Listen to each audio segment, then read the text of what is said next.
প্রত্যেকেই এখানে যারা বসে আছেন অত্যন্ত গুণী সব শিল্পী, বাংলাদেশের একেবারে শ্রেষ্ঠতম শিল্পীরা আছেন। এই ক্ষেত্রটি চালিয়ে যাবেন অনেক কাল। নতুন প্রজন্ম আসছে, কণ্ঠের সেরা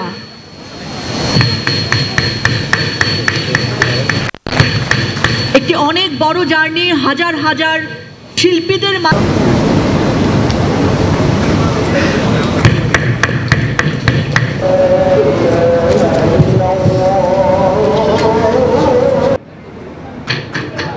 এর অর্চির হাতে এবং সীতাবের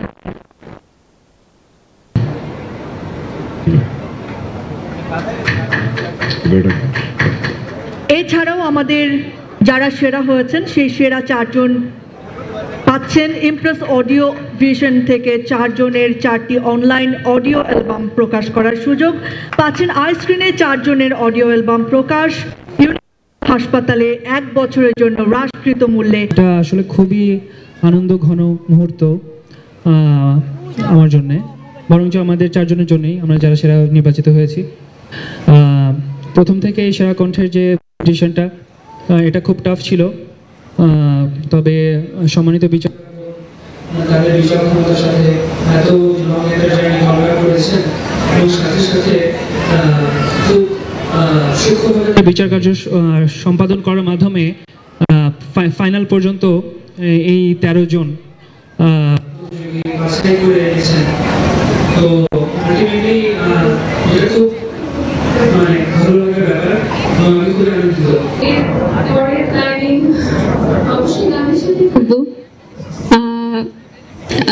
ভালো ভালো আসলে আমি কি বলবো, আমি জানি না, আমি খুবই, এটা পুরোটাই একদম আনএক্সপেক্টেড ছিল। আর নেক্সট যে প্ল্যানিং, অনেক প্র্যাকটিস করতে হবে, অনেক রেওয়াজ করতে হবে। হাঁটি নাটে বিউটি দেখি মাথায় নেই কারো ঠিক। ঢাকাতে জ্যাম আমার জন্য, ঢাকাতে জ্যাম আমাদের মতো সুন্দরী সুন্দরী মেয়েদের জন্য হয়, ঠিক আছে? এই জন্য এই অবস্থা। সব মিলে জার্নি আলহামদুলিল্লাহ খুবই ভালো ছিল। আর নতুন গান আসছে সামনে, ভালো লাগা, খারাপ লাগা, অনেক কিছু শেখা, সব কিছু মিলিয়ে সেরা কণ্ঠের জার্নিটা আমার জন্য অনেক ভালো ছিল। ভয় তো থাকবেই সব কিছুতে, কিন্তু ভয় পেরিয়ে সেরা 10-এ চলে এসেছি, আলহামদুলিল্লাহ এখন খুব ভালো লাগছে। আমি মনে করি আমি সেরা, চ্যাম্পিয়ন তো একটা উপাধি মাত্র।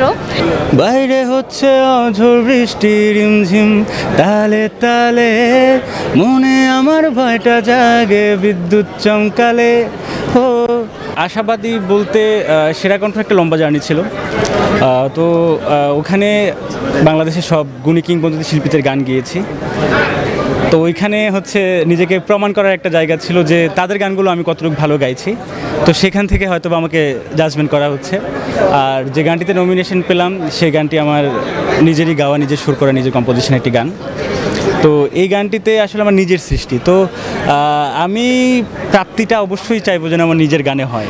সেরা কণ্ঠটা আসা একটা স্বপ্নের মতো ছিল যে নিজেকে সেরা কণ্ঠের মঞ্চে দেখবো, গ্র্যান্ড ফিনালেতে দেখবো, বা রুনাইলা ম্যাম, সামিনা ম্যাম, বন্যা ম্যাম, তাদের কাছাকাছি যাওয়াটা খুবই সৌভাগ্যের। তো এই চিন্তা থেকে আসলে খুব একটা প্রিপারেশন আমার ছিল না সেরা কণ্ঠে আসার। আর সেরা কণ্ঠ যখন চলমান তখন আমি সেরা কণ্ঠের রাউন্ডগুলো চলতো, পাশাপাশি নিজেকে প্রিপেয়ার করে অডিশন রাউন্ডগুলোতে যতটুকু টিকে থাকার জন্য যতটুকু করার সেটা চেষ্টা করেছি আর কি।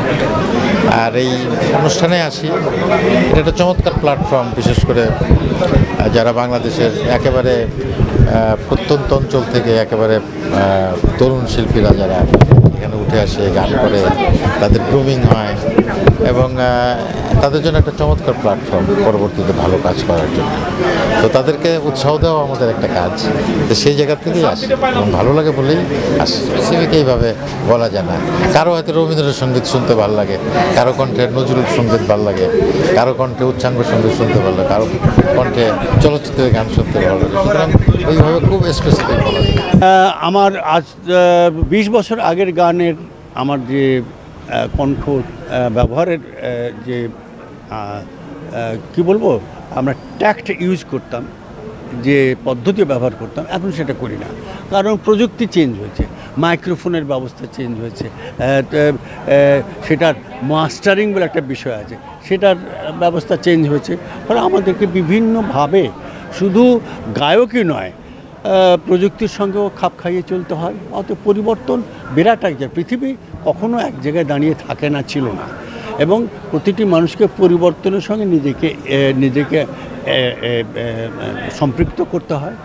এইটাই একজন বুদ্ধিমানের কাজ। মাইকেল জ্যাকসনের মতো মানুষ প্রতারিত হয়েছে প্রযুক্তির কারণেই, কিন্তু প্রযুক্তির কারণে, আই রিপিট, প্রযুক্তির কারণেই প্রতারিত হয়েছে। আর আমরা তো হচ্ছি, যেহেতু আমাদের প্রযুক্তি আছে, কিন্তু আমাদের প্রযুক্তিতে যারা আমাদেরকে প্রতারিত করছে তাদেরকে, এই যে গত পরশুদিনই তো আমরা কপিরাইট নিয়ে অনেক আলোচনা করলাম, সেগুলো আলোচনার মধ্যেই সীমাবদ্ধ থাকছে, আইনের প্রয়োগটা হচ্ছে না, প্রতারিত যারা হচ্ছে তাদের শাস্তির বিধানের কোনো উদ্যোগ দেখা যাচ্ছে না, কিংবা আমরা দেখা যাচ্ছে না আর কি, দৃশ্যমান নয় যে একটা লোক আমাকে আমার গান ব্যবহার করে ব্যবসা করছে, অথচ আমাকে শেয়ার দিচ্ছে না, যেটা আমার দাবি পৃথিবীতে।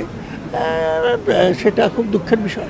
নীলা তুমি কি চাও না হারাতে ওই নীলিমায়, যেখানে দুটি মন এক হয়ে ছবির মতো জেগে রয়।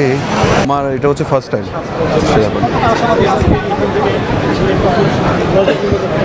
আশাবাদী, এটা আসলে সবাই তো আশাবাদী করবে, কেউ একটা অ্যাওয়ার্ড পাক, রেজাল্টটা ভালো আসুক। এখন জাজেসদের ডিসিশনেই সব কিছু হবে, ভালো যা হবে ভালো হবে। আমাকে দেখে বলে একা, কিন্তু মেয়েটা হ্যাপি, সেই রূপের দিওয়ানা, হাজার মজনু আমার পেছনে, আমায় নিয়ে কানাকানি, রটে কথা রকমারি, লোকে বলে রে আমি মেকআপ সুন্দরী। আমার জার্নি পাওয়ার ভয়েস থেকে শুরু হয় 2012 সালে। তো সেই থেকে এখন পর্যন্ত আমি আমার বেশ কিছু মৌলিক গান বাজারে এসেছে এবং দর্শক অনেক পছন্দ করেছে। আর নিয়মিত স্টেজ শোতে বিজি আছি, প্লেব্যাক করছি। রিয়েলিটি শোতে আসলে আমরা আসলে যখন আমরা ক্যাম্প রাউন্ডগুলোতে থাকি, তারপর আমরা প্রত্যেকটা রাউন্ডে যখন আমরা হই, অংশগ্রহণ করি, তখন আমরা অনেক কিছু শিখতে পারি। আমাদের নেক্সট পথ চলা কী হবে সেটা আমরা বুঝতে পারি, এবং কিভাবে আমাদেরকে কাজ করতে হবে, কিভাবে ইন্ডাস্ট্রিতে থাকতে হবে, এই জিনিসগুলো আমরা জানতে পারি। সো সেই ক্ষেত্র থেকে আমাদের এই জার্নিটা অনেক দারুণ ছিল।